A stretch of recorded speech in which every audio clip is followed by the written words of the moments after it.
United Nations from a Pakistani girl, Malala Yousafzai, who was shot in the head by the Taliban in 2012 for demanding education for girls.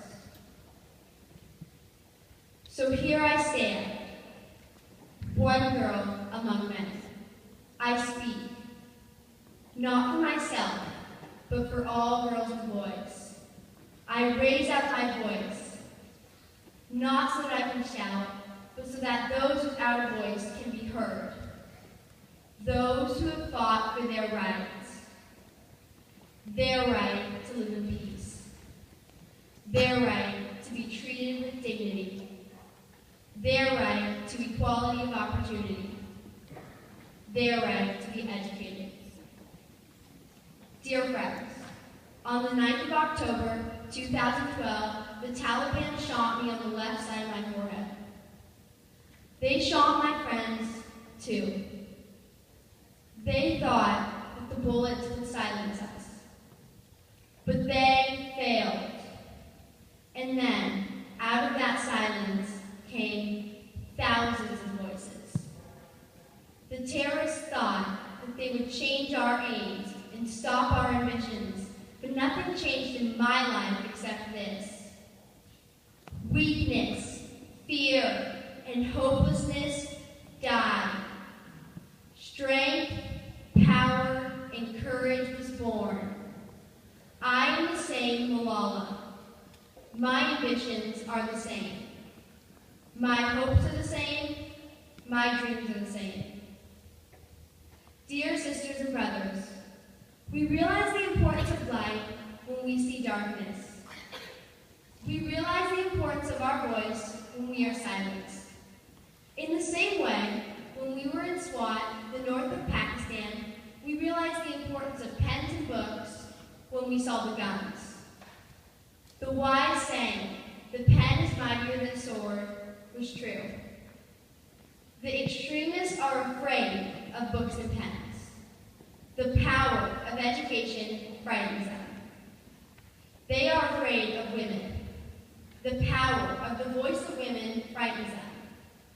That is why they are blasting schools every day, because they were and are afraid of change, afraid of the equality that we will bring into our society.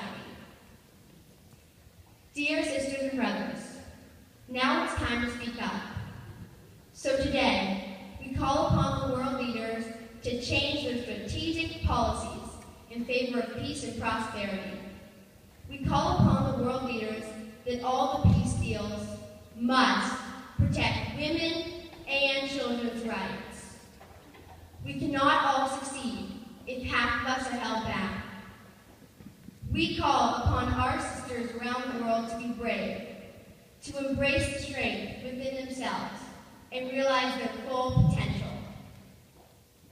Dear brothers and sisters, we want schools and education for every child's bright future. We will continue our journey to our destination of peace and education for everyone. No one can stop us. We will speak for our rights and we will bring change through our voice. We must believe in the power and strength of our words. Our words can change the world. Because we are all together, united for the cause of education. And if we want to achieve our goal, then let us empower ourselves with the weapon of knowledge and let us shield ourselves with unity and togetherness. Dear brothers and sisters, we must not forget that millions of people are suffering from poverty, injustice, and ignorance. We must not forget that millions of children are out of schools. We must not forget that our brothers and sisters are waiting for a bright, peaceful future. So let us wage a global struggle against illiteracy, poverty, and terrorism, and let us pick up our books and pens. They are our most powerful weapons. One child, one teacher, one pen, and one book can change the world. education is the only solution. Education first.